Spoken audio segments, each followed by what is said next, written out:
Good morning.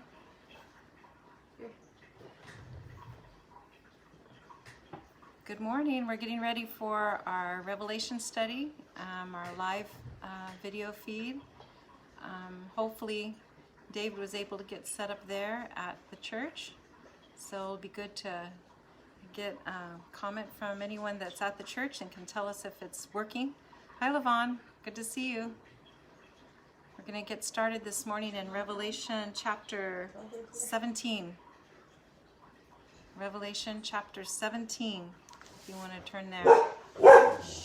We're going to be making a lot of notes, so if you want to have a pencil or something, you might want to have something ready to make notes of scriptures, because there's a lot to refer to and I can't read them all and get through the chapters, so you'll want to make notes of some of them.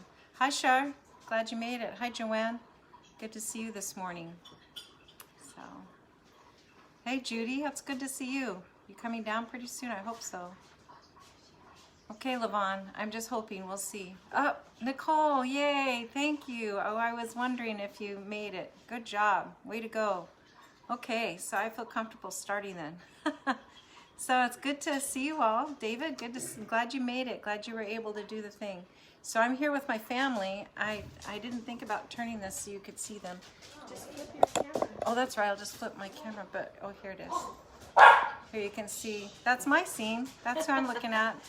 The dogs aren't used to seeing people, but anyway, this is my family, and we're sitting at the table. We had a really nice birthday celebration last night.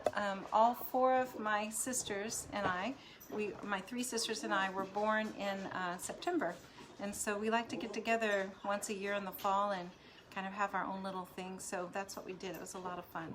So let's get started. We are in Revelation chapter 17, and like I said, you're going to want to have a pencil and paper. So Vern, get your pencil and paper ready, because I can't read through all of the scriptures. I'll need to refer to them so that you can go back.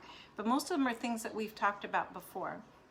And I did flip the screen already so that whenever I hold up notes, you should be able to see the notes. And I know some of you go back later and stop the screen so you can take a look at the notes. So I think we're good to go.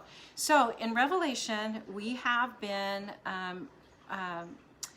going through a chapter by chapter, verse by verse, and it's been surprising what we've learned along the way. So today, the introduction to chapter 17 is going to take almost half of the time, because in 17 the passage is referring back to the past, and unless we understand the history of the past, we can't understand what the implications are. So we're going to be looking back in history, history of Jerusalem and the church. So until now, in Revelation, the very first chapter was like an introduction, and then we had the portion with the 7 churches, and then we had sorry, the dogs are barking. People walk by outside. Sorry. Then there's the throne, the scroll, the Lamb. Then we had the 6 seals with the little interlude of 144,000, the multitude, and the 7th seal. Good morning, Crystal. Then we had the 6 trumpets with the little scroll and the 2 witnesses and the 7th trumpet. And then we had the interlude with the whole Trinity, the unholy Trinity and the Holy Trinity.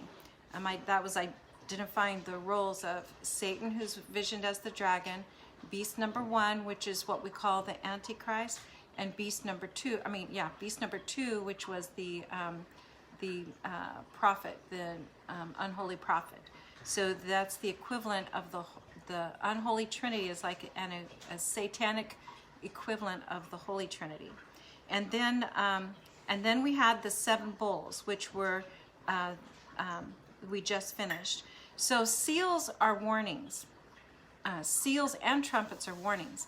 A seal is a first warning, like it's saying, I'm going to open up the seal and we're going to get started on this. You know, you better behave or else. And you open up the seal. It's like saying there's something that's going to happen and it's going to be bad. It's not quite as loud as a trumpet, but it's definitely a warning. The trumpet was a loud warning, big loud warning. The bowls are not warnings. The seals and the trumpets were warnings. The bowls were just consequences. So we went through the bowls last last week in chapter 16, and they were pretty bad. It's pretty sad. And now we have another kind of interlude. It's a look back. It's an introduction to who these characters are. And it was very interesting to me. I did not realize that this chapter had the implications that it had until I began applying it to what we already know.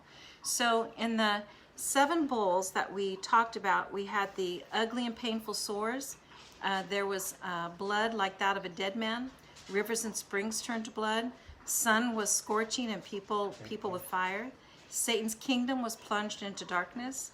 The Euphrates River dried up, and there was a massive earthquake. And after the massive earthquake, at the end of chapter 16, we have God saying, it's done. That's it. And so the punishments are done. The only thing left now is the final judgment. So before we go to this, then this next piece, the bowls are done, the judgment piece is done. So now there's an interlude. And if you look at chapter 17, you'll see where it says, one of the 7 angels who had the 7 bowls came and said to me, come, I will show you the punishment of the great prostitute. In other words, he's trying to show that this is the great prostitute who sits on many waters with her kings of the earth, committed adultery, and in the inhabitants of the earth were intoxicated with the wine of her adulteries. Well, what is that about? What harlot? Is that like some character that's going to come later on? What is that all about? So let me show you some stuff about this. They had to talk kind of in code, you know, because they are in the Roman Empire even now, and they've been being persecuted. At the time of John, there had been a lot of persecution. The temple had been destroyed. It's, you know, it's a bad place to live at that time. And so I want to show you here what he means by what's it called, the prostitute who sits on many waters. What he's doing is he's making a cryptic hint that it's Rome. So you see the green part of that map? It goes all around that Mediterranean Sea. That's all Roman Empire. And so when you can see there's more where it goes down into Italy there, and there's Rome all around that sea. So that's why Rome was called the city on many waters, the country on many waters. So that idea, that concept of many waters was kind of like a way to say Rome without saying Rome. So if we look back, what do we know about Rome? So if we look back here, it says, one of the 7 angels who had the 7 bowls came to me and said, come, I will show you the punishment of the great prostitute who sits on many waters. So the prostitute is actually sitting on many waters. It's the whole city, the country. So is it the people or the kings? Look at the next sentence. With her, the kings of the earth. So who is she? Is she the kings themselves, or is she something else? It says, with her, they committed adultery in the inhabitants of the earth. So that's a question. Who is this prostitute or whore, and what meaning does it have for us today? So if we look back and there in verse 2, it says, with her, the kings of earth committed adultery, and the inhabitants of the earth were intoxicated with the wine of her adulteries. So in John 8, in the Gospel of John, chapter 8, starting at verse 31.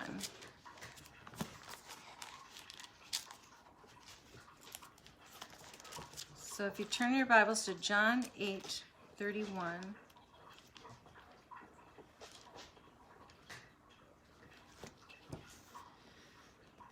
Says John 8:31. To the Jews who had believed in him, Jesus said, if you hold to my teaching, you are really my disciples. Then you will know the truth, and the truth will set you free. They answered him, we are Abraham's descendants, and have never been slaves of anyone. How can you say that we shall be set free?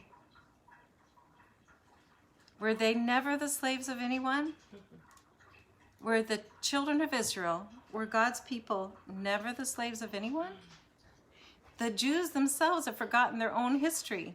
Yes, they were slaves. They were in Egypt for 400 years, and that ended with the Exodus in 1446 BC. Then the Assyrians came in 722 and 539 BC and took the northern kingdom of Israel. And then in 586 to 539, the Babylonians came and took the southern kingdom of Judah. So it's like the Jews themselves are not remembering their own history and the lessons learned from that history. So what happens when you don't learn the lessons from your history? You're doomed to repeat them, right? You repeat the same mistakes. And that's exactly what John, you'll notice this is the Gospel of John that I read from, and now we're looking at Revelation, which was written by John. So he's making this point that this harlot or these people forget their own history, forget their own past. So during the first 2,000 years of Hebrew history, from the time of Abraham until the birth of Christ, the greatest catastrophe to befall the Jews was the Babylonian captivity. Nebuchadnezzar was king of Babylon, and he came in and defeated the Assyrian Empire in 609 BC at the Battle of Carchemish. And then he attacked Judah and Jerusalem in 605 BC, and he demanded surrender and tribute. So he came in, you have to surrender, and now you got to pay me for me to let you live. You'll have to pay me. And Jehoiakim, the king of Judah, paid up, and Judah became a vassal state of Babylon. Then, to ensure the tribute continued to be paid, Nebuchadnezzar took captive to Babylon some of the royal family. So that included Daniel, Shadrach, Meshach, Abednego. Remember that story? So he took captive some of the royal family. Daniel also was in that group that ended up in Babylon. That was in 605 BC. So when you look at Babylon, where Babylon is located, I want to show you, remind you that, let's see if I can get it right, there, okay. So if you remember, here is where my favorite place, here's where Israel is, and Jerusalem is here. So when the Babylonians came, I got to go backwards here, okay, from Babylon here, they crossed the Euphrates and they came along, remember that highway that they did trade and travel came along there, and that's where they would come, and they captured the people out of Jerusalem and carried them back to Babylon and said, you had to keep paying us or we'll kill these people and we'll come get more. So that was the way they treated it. And that's why in the scripture when it talks about bad stuff coming from the east, because that's what they're thinking of, is the Babylonian, first Assyrian and then the Babylonian captivity. So in 601 BC, Jehoiakim refused to pay Babylon the tribute, so Nebuchadnezzar attacked Jerusalem again in 597 BC.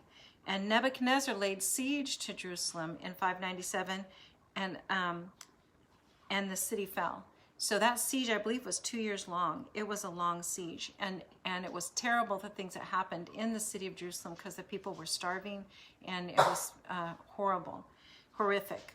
We read about that when we came through, because, I don't know if many of you know that we didn't start in Revelation. We've started in Genesis and have for, I think it's been 3 years now, working from Genesis to Revelation. We're just now getting to Revelation. Anyway, Jehoiakim died, and Jeconiah, his successor, along with much of the royal court, including Ezekiel, were taken captive to Babylon.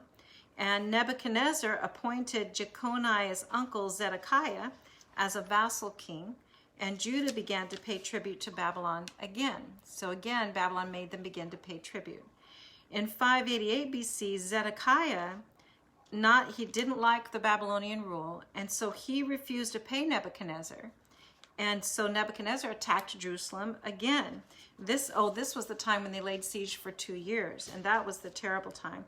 When we read about that in Jeremiah, and Jeremiah wrote in Lamentations all about the terrible events that happened when Jerusalem was under siege at that time, and that was for 2 years. So in August 14th of 586 BC, Jerusalem fell to the Babylonians. So we have Daniel, who the things we read about in Daniel occurred with the Babylonians in 605. We have Ezekiel in 597. Jeremiah was in Jerusalem when it fell. So Daniel, Ezekiel, Jeremiah, they knew each other. They probably knew each other very well. They at least knew of each other's work.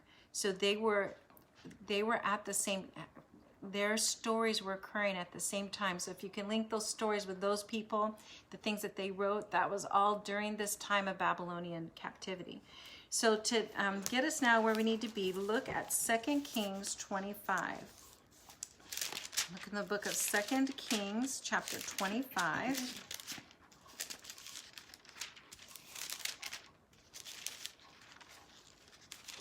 Starting at verse 1. 2 Kings 25, verse 1. So, in the 9th year of Zedekiah's reign, on the 10th day of the 10th month, Nebuchadnezzar, king of Babylon, marched against Jerusalem with his whole army. He encamped outside the city and built siege works all around it. The city was kept under siege until the 11th year of King Zedekiah. By the 9th day of the 4th month, the famine in the city had become so severe that there was no food for the people to eat. Then the city wall was broken through, and the whole army fled at night through the gate between the two walls near the king's garden, though the Babylonians were surrounding the city. They fled toward the Arabah. But the Babylonian army pursued the king and overtook him in the plains of Jericho.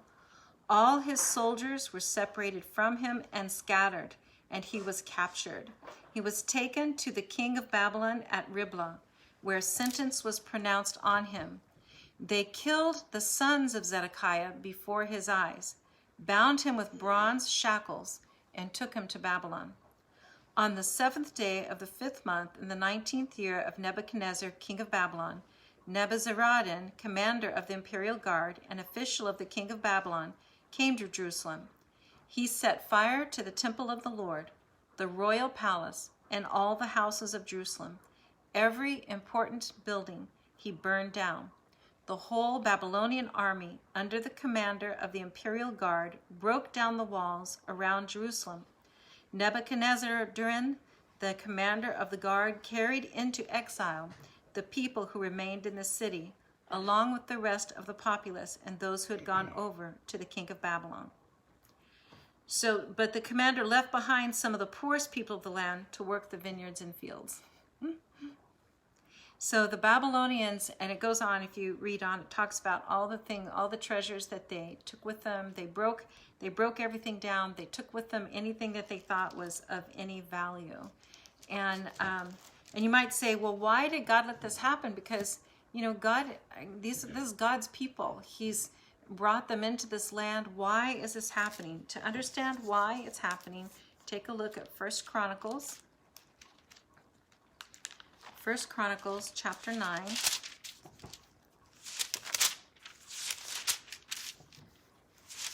1 Chronicles chapter 9 in verse 1. It's actually 1b, the second part of verse 1. The people of Judah were taken captive to Babylon because of their unfaithfulness. That's pretty clear right there, right? You can go on, it'll describe the things who they were and what they did that was unfaithful. But God had that judgment, allowed that judgment because of their unfaithfulness. So even though God had brought them to become a people and brought them out of slavery in Egypt and established a covenant with them, they were not faithful to the covenant. And we saw, remember when we talked about the northern kingdom and the southern kingdom and how they fought between one another, and how the northern kingdom had a lot of gods. Even in the southern kingdom, they began to allow even putting idols in the actual temple, so that people could, choose their flavor when they came to worship. So this was treachery to God. That's unfaithfulness. Gee, do you remember anything about unfaithfulness that we just read in Revelation? What do we say here in Revelation chapter 17? Didn't we say, one of the seven who had come, I will show you the punishment of the great prostitute who sits on many waters. With her the kings in the earth committed adultery, and the inhabitants of the earth were intoxicated with the wine of her adulteries.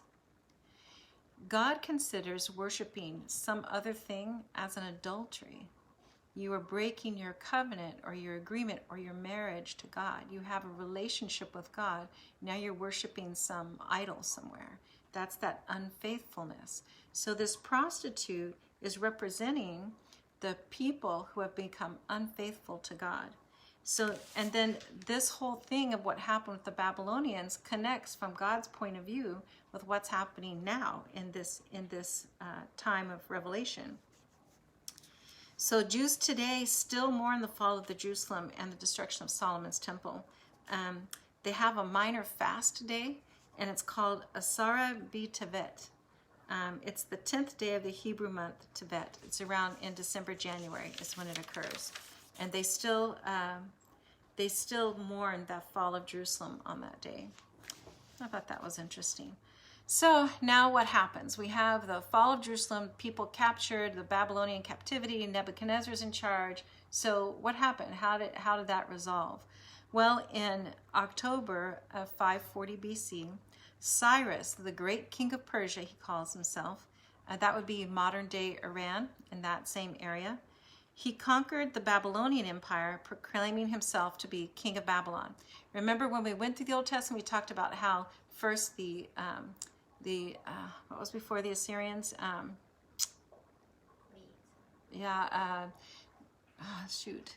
It was the just before the Assyrians. There was one. No, it was Assyrians. Okay, so the Assyrians first, and then the bigger fish was Babylonians, that area.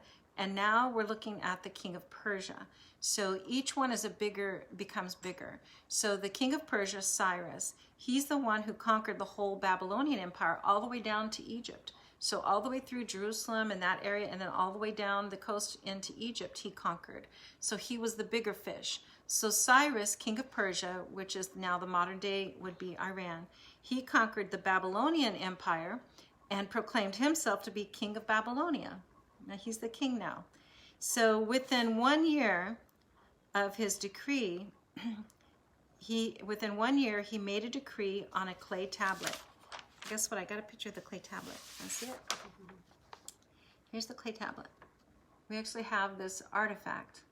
And I believe this one is in a museum in Europe. I think it says right here, it's in the British Museum. And archaeologists found it beneath the ancient Babylonians' main temple. And now it resides in the British Museum in London. And I believe I was told that there's a copy of it that you can look at. I think it's in the San Diego area in some sort of historical museum, World History Museum. Anyway, you can look it up. It's called, if you look it up, it's called the Cyrus Cylinder. C-Y-R-U-S cylinder. C-Y-L-I-N-D-E-R. And so this cylinder tells you Cyrus's decree. And his decree that he put out, this had never happened anywhere ever before. The Assyrians, the Babylonians, when they conquered, they just killed everybody or took them as slaves. Nobody did what Cyrus did 1 year after he conquered. 1 year after he conquered, he said to all the peoples who had been conquered by the Assyrians and the Babylonians, and now him, he said, I want all of you to go back to your home countries. I want you to take all of your gods with you, because most of them were worshiping idols, including Cyrus, who had many gods, many idols. So take all your gods with you, take all of your treasures with you, any treasures that we can find that belong to your people, go take them back and go build your temples, build your land, farm your land, get your land. And of course, without saying it, he's going to be charging some taxes. He's going to be making money off of it. So the idea was by sending these people back into their own land, the land now becomes productive, and he now then can come through and tax and make money off of how they have improved the land. So that was never done before. We have in modern history, you've heard of the Marshall Plan.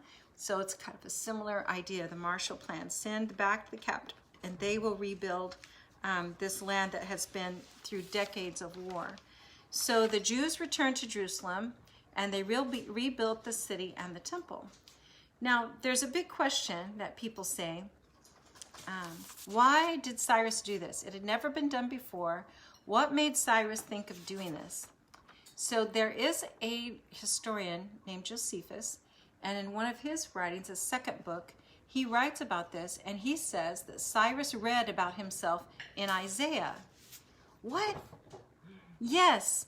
So take a look. I want you to look at, let me get the right passage. It's Isaiah 44. Look in Isaiah 44. While we're getting there, let me tell you that Isaiah lived over 200 years earlier than Cyrus. So Cyrus was not a glimmer in his mother's eye before this was written. Let's get to Isaiah. Why do I have trouble finding things whenever because I'm thinking at the same time, huh? Isaiah 44.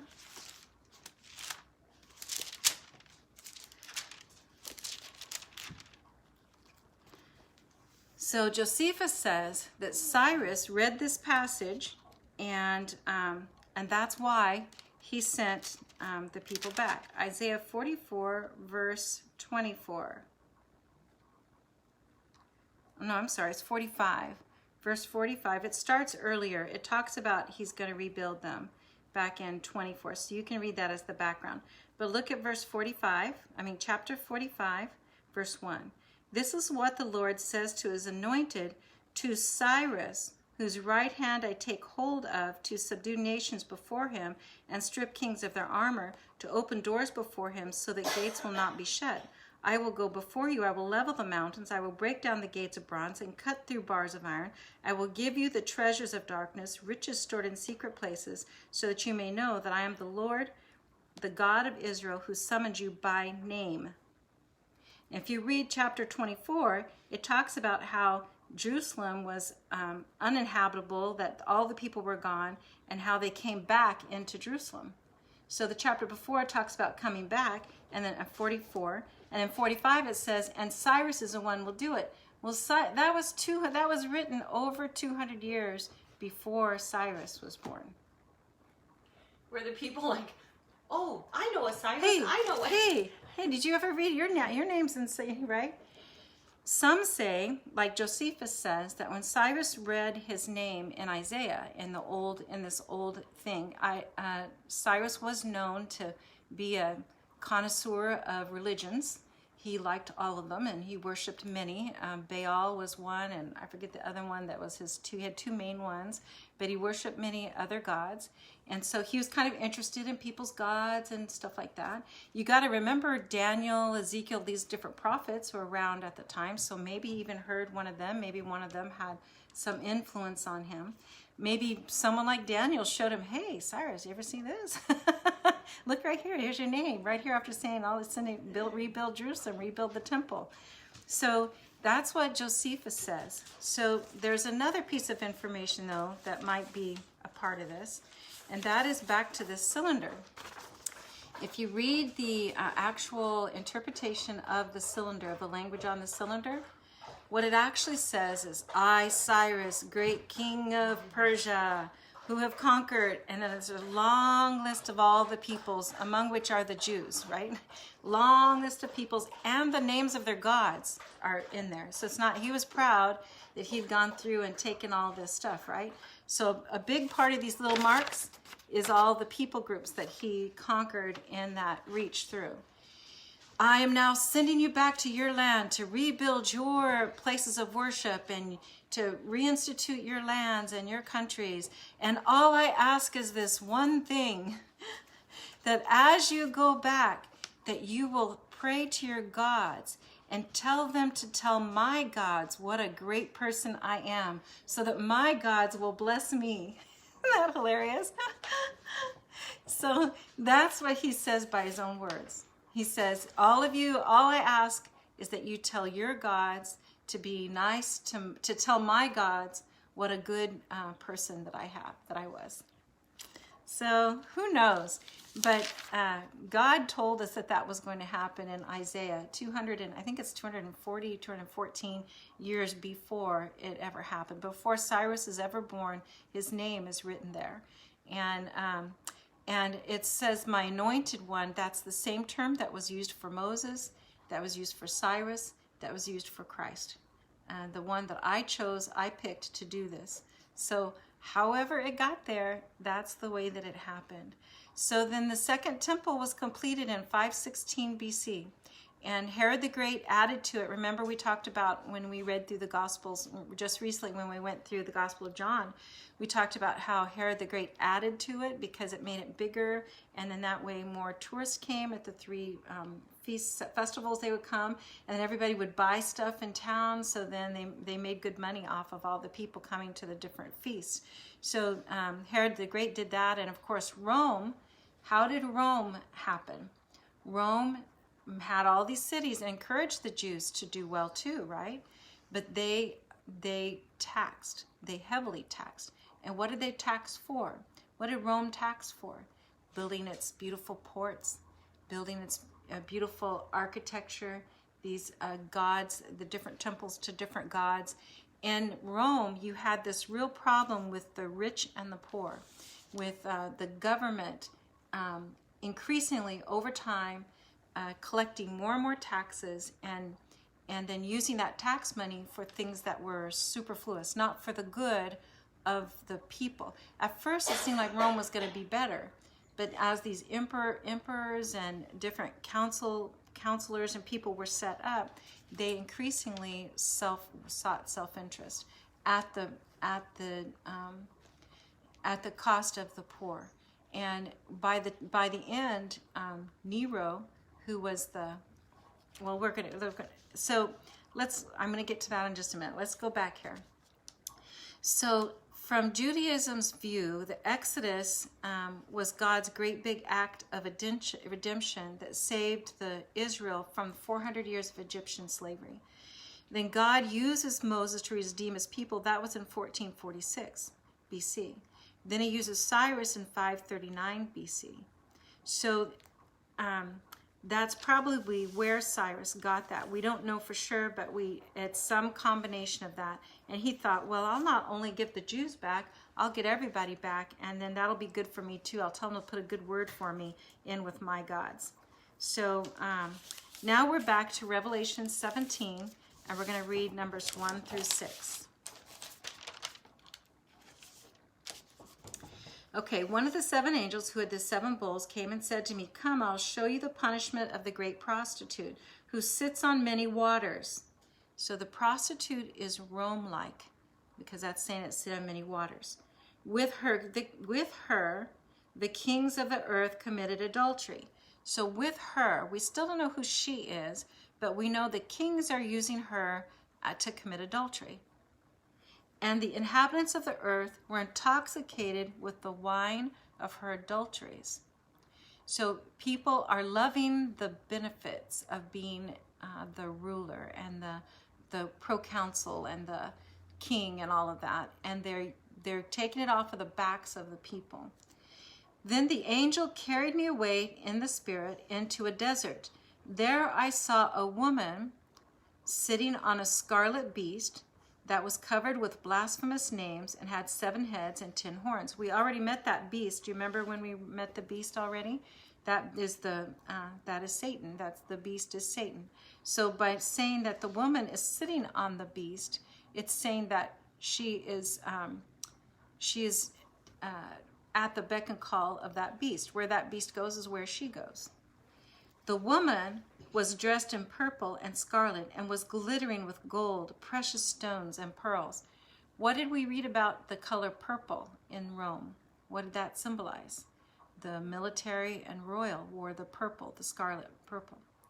She held a golden cup in her hand filled with abominable things and the filth of her adulteries.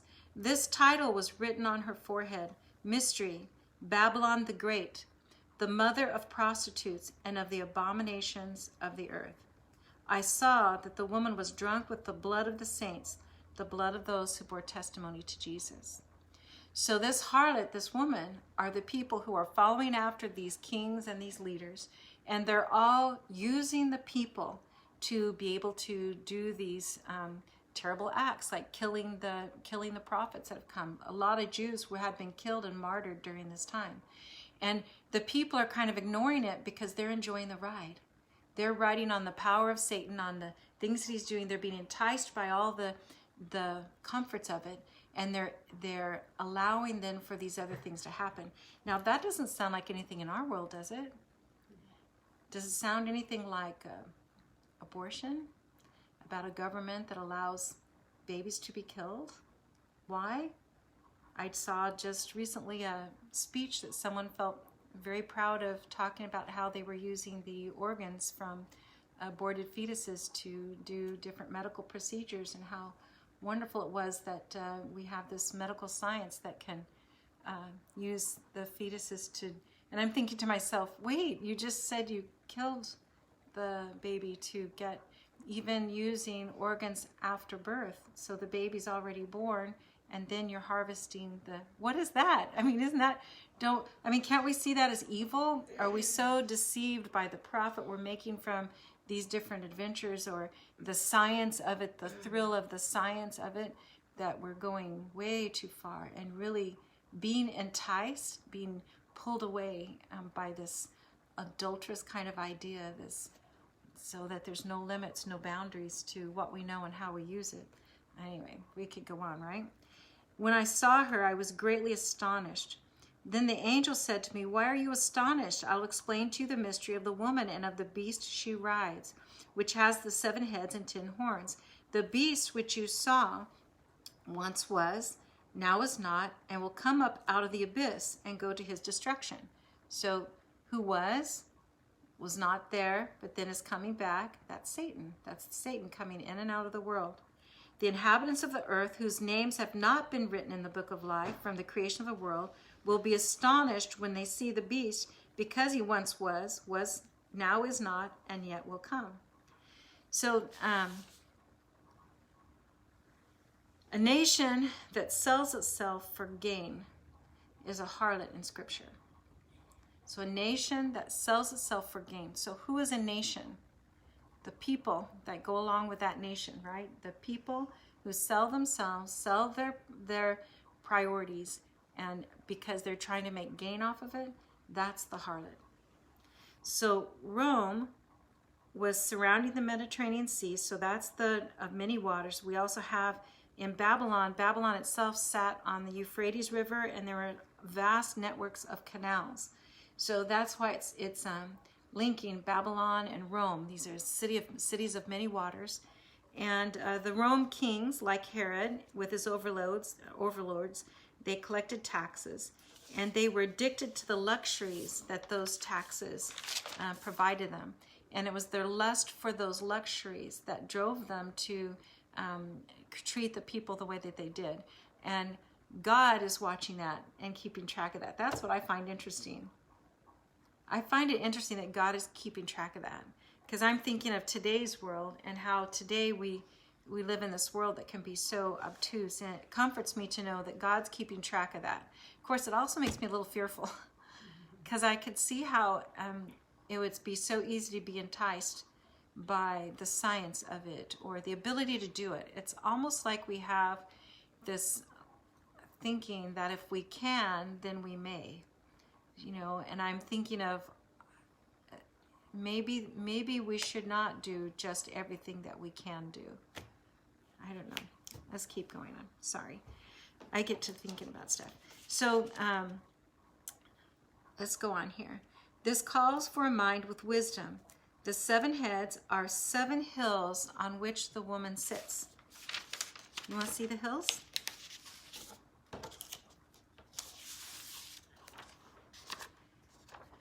This is there. This is a picture of Rome. Do you see the 7 hills? Those little orange masses? Rome was known at that time for these 7 hills. It's kind of where, when you navigated your way in Rome, you would say, oh, it's over on this hill or that hill. That's the way the people navigated themselves. I didn't know that. Maybe you guys have gone to Rome and you know that already, but I didn't know that. But so here, this is an even more direct link to the to Rome itself, a city of 7 hills. So there are also 7 kings. 5 have fallen, 1 is, the other has not yet come. But when he does come, he must remain for a little while. The beast who once was and now is not is an 8th king. He belongs to the 7 and is going to his destruction. sure I stay on top here. So, when we talked about the unholy Trinity, remember we talked about the three parts of the unholy Trinity, right? And so in 17 measure 8 or verse 8, the beast which you saw once was, now is not, and will come up out of the abyss and go to his destruction. So what beast is that? That's the beast number 1. If you go back, let's not go back right now because I want to make sure and get to the end. In Revelation 13, 1-10, it talks about the Antichrist and the unholy Trinity. And that Antichrist is beast number 1. So here, that beast that comes, that was once, now is not, and yet will come, that's that Antichrist. Now what will that be? Who will that be? Is that going to be a person, or is that going to be a government? And will it be like the harlot, who is a representation of the people who are making profit and so doing unholy things in the name of their profit or their own benefit?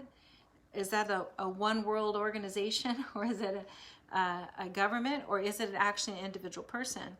From the way, remember when we read about the second beast, and that was the false prophet who stood in the temple and made an image of the beast number 2, the beast number 1, it makes us think, well, maybe that was like a government, an organization. He made an image that represents that, and then that was how that worked.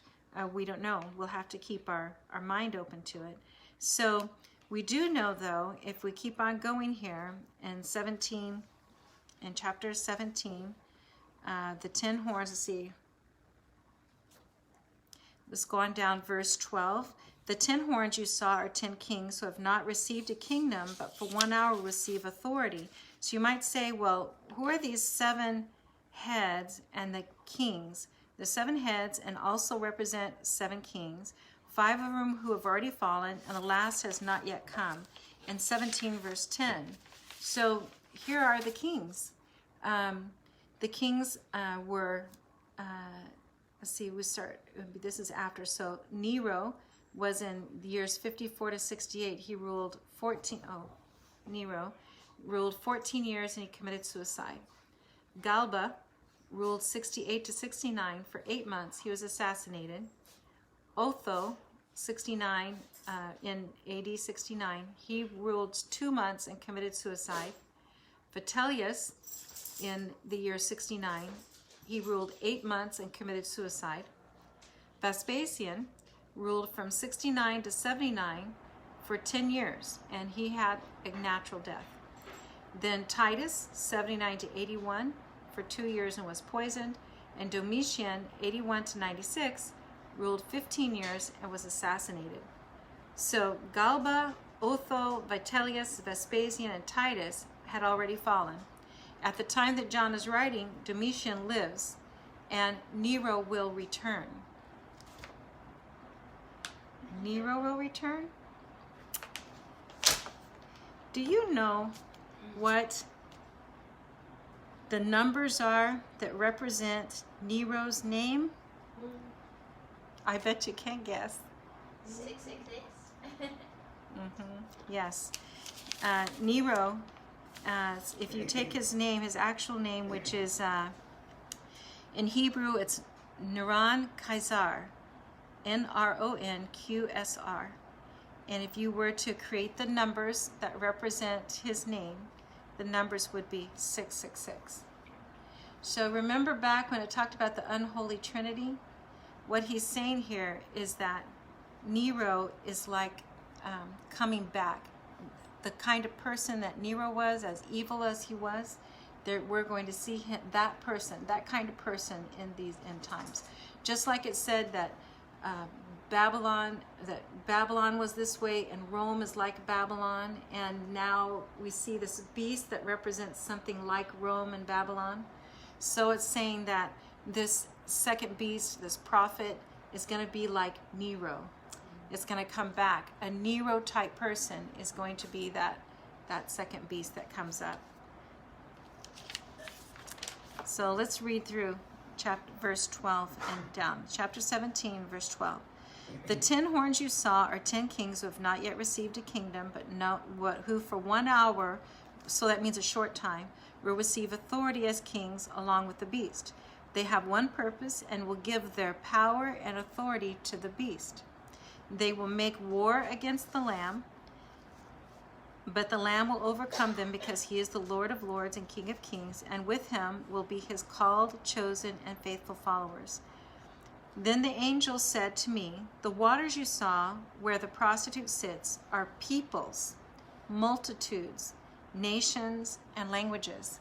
So in case you thought I was making that up,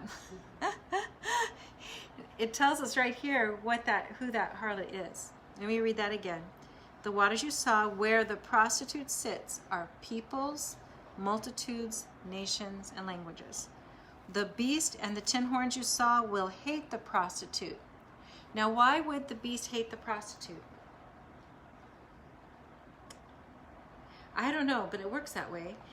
For some reason, doesn't it seem like the actual government or the people that are created this system where these people take advantage of it, how they then hate them also? It's like the very ones that are making it up are also the ones that you hate in that. You know, I just can see the truth of that, even though I don't know really why that is, because they've set up a system for people to profit. So why aren't you happy that they are doing it? But they hate the prostitute. They will bring her to ruin and leave her naked. They will eat her flesh and burn her with fire, for God has put it into their hearts to accomplish his purpose by agreeing to give the beast their power to rule, until God's words are fulfilled. The woman you saw is the great city that rules over the kings of the earth. So the same thing that they create and make room for is also what they hate. And isn't that what we see today in our governments and policies and things that are going on? Okay, so now let's go on here. I remember that in 15 to 18, where it talks about the people who bear the mark of the beast, they're arrogant, self-indulgent, they look for luxury, decadence, and delusion. Their lifestyle is enabled by the corruption of the empire. So the empire hates them, they hate the empire, but they're all profiting off of the other people. They're all profiting off of their thing. I was thinking about how prostitutes often have a lot of self-loathing and self-hate, even though they continue to do what they're doing. And that's part of the barrier for someone turning around or changing, is because you have to say you're wrong and choose a different lifestyle and choose a different way of thinking. Anyway, outwardly, political leaders pander to the population, cynically serving them. Inwardly, the political leaders despise the people, using them for their own agenda and building their own wealth and egos. So Satan flatters us as he seduces us. Like with Eve, he provides flattery and then he seduces us. So let's take a look at chapter 18. After this, I saw another angel coming down from heaven. He had great authority, and the earth was illuminated by his splendor. With a mighty voice he shouted, "Fallen, fallen is Babylon the Great. She has become a home for demons and a haunt for every evil spirit, a haunt for every unclean and detestable bird. For all the nations have drunk the maddening wine of her adulteries. The kings of the earth committed adultery with her, and the merchants of the earth grew rich from her excess luxuries." Then I heard a voice from heaven say, "Come out of her, my people, so that you will not share in her sins." By the way, write down Isaiah 52:11. There's a place in Isaiah that says these same words. "So that you will not receive any of her plagues, for her sins are piled up to heaven, and God has remembered her crimes. Give back to her as she has given. Pay her back double for what she has done. Mix her a double portion from her own cup. Give her as much torture and grief as the glory and luxury she gave herself. In her heart she boasts, 'I sit as queen. I am not a widow, and I will never mourn.' Therefore, in one day her plagues will overtake her, death, mourning, and famine. She will be consumed by fire, for mighty is the Lord God who judges her. When the kings of the earth who committed adultery with her and shared her luxuries see the smoke of her burning, they will weep and mourn over her. Terrified at her torment, they will stand far off and cry," even though they're the ones who are part of it, right? But they're going to stand up and go, "Oh, look at this terrible thing happening." Woe, woe, O great city, O Babylon, city of power. In 1 hour your doom has come. The merchants of the earth will weep and mourn over her because no one buys their cargoes anymore. Cargoes of gold, silver, precious stones. It's going to go on down here. I'm going to skip on down because it just lists her destruction, and I want to make sure that you get this point. If we place Revelation in its proper historical and cultural context, we correctly identify the Roman Empire in the second half of the 1st century as the scarlet, with the scarlet beast, with the 7 heads, and the whore who rides it as the people of the world. Those marked with the number of the beast, 666. So Christ, the Lamb of God, and those washed in his blood, the church, stand in contrast. If you look at 1 John 5:19, we are not under the power of the evil one. They're polar opposites. But we should also remember that Babylon permeates our world today. When political, social, and economic systems promote rampant materialism, rabid self-interest, and illicit but highly profitable trade in drugs, pornography, and human trafficking, when corporations use third world sweatshops to produce products for an insatiable consumer market, when greed trumps goodness, we participate in today's Babylon. We become little more than the whores riding the back of the beast. So that's our message today. Don't be that one. We've got to find ways to separate us from this destruction that's going to occur to the beast. Verse 14, they will say, the fruit you longed for is gone from you. All your riches and splendor have vanished, never to be recovered. The merchants who sold these things and gained their wealth from her will stand far off, terrified at her torment. They will weep and mourn and cry out, woe, woe, O great city, dressed in fine linen, purple and scarlet, the glittering with gold, precious stones and pearls.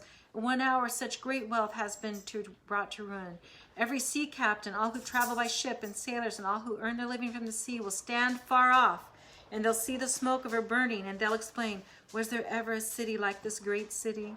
They will throw dust on their heads, and with weeping and mourning cry out, woe, woe, O great city, where all who had ships on the sea became rich through her wealth. In 1 hour she has been brought to ruin. Rejoice over her, O heaven. Rejoice, saints and apostles and prophets. God has judged her for the way she treated you. Then a mighty angel picked up a boulder the size of a large millstone and threw it into the sea and said, with such violence the great city of Babylon will be thrown down, never to be found again. The music of harpists and musicians, flute players and trumpeters will never be heard in you again.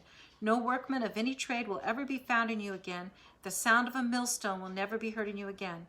The light of a lamp will never shine in you again. The voice of bridegroom and bride will never be heard in you again. Your merchants were the greatest great men. By your magic spell, all the nations were led astray. In her was found the blood of prophets and of the saints and of all who have been killed on the earth.